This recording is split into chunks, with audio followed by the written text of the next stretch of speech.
It all happened in less than 10 minutes.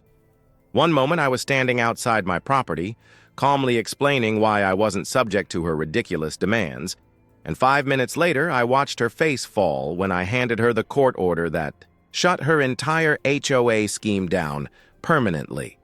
I didn't yell, I didn't lose my cool, I just stayed calm, stayed smart, and took control.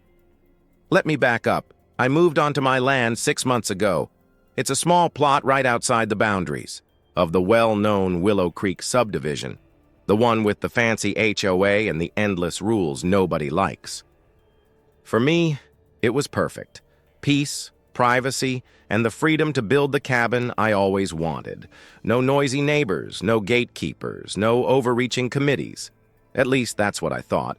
I didn't expect Victoria Ashworth, the self-appointed HOA queen, or as people call her behind her back, Karen Ashworth, to suddenly march down my gravel driveway, fuming and waving a thick folder of papers like she was handing down the law of the land.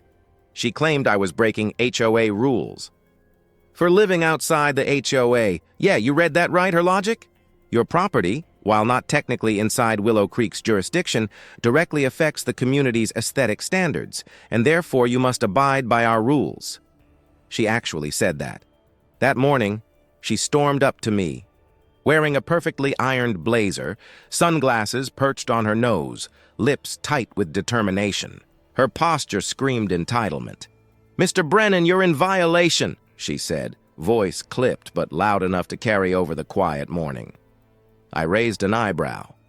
"I'm outside the subdivision boundaries, Victoria. You're barking up. The wrong tree?" She flicked the papers. "You're required to remove all structures until you submit plans for HOA approval." I smiled calmly. "That's cute. Do you have the authority to enforce that on my property?" She narrowed her eyes. "You'll find out soon enough. We've already begun legal proceedings." I felt a faint surge of amusement. Legal proceedings? I'd been preparing for this day long before she showed up. See, I'm not a guy who reacts blindly. Before buying this land, I did my homework. Lots of homework. I dug into the county records, property maps, and the HOA's founding documents. Turns out, the Willow Creek HOA had only official jurisdiction over properties inside its subdivision boundaries. My land, a half-mile away, wasn't part of it.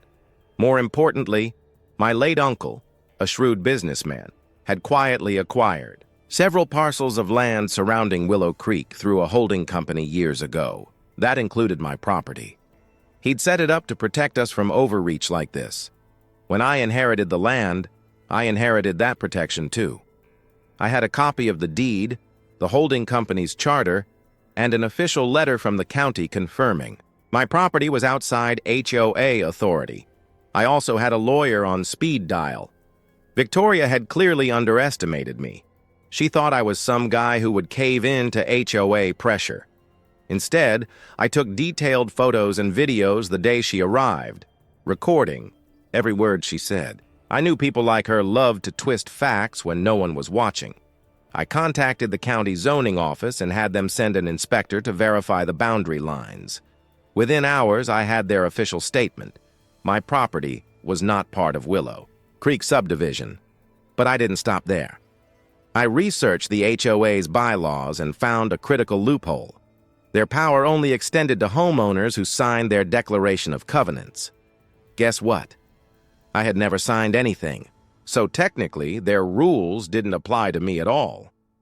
Back to that tense morning, Victoria handed me a notice of lawsuit, a document full of legal jargon threatening fines and penalties. I calmly took it and flipped to the last page. "Have you read your own HOA declaration lately?" I asked. Her lips tightened. "I'd like to introduce you to Exhibit A," I said, pulling out the property deed and the county inspector's statement, then sliding my phone across the hood of my truck to show the recorded video of our encounter. She blinked.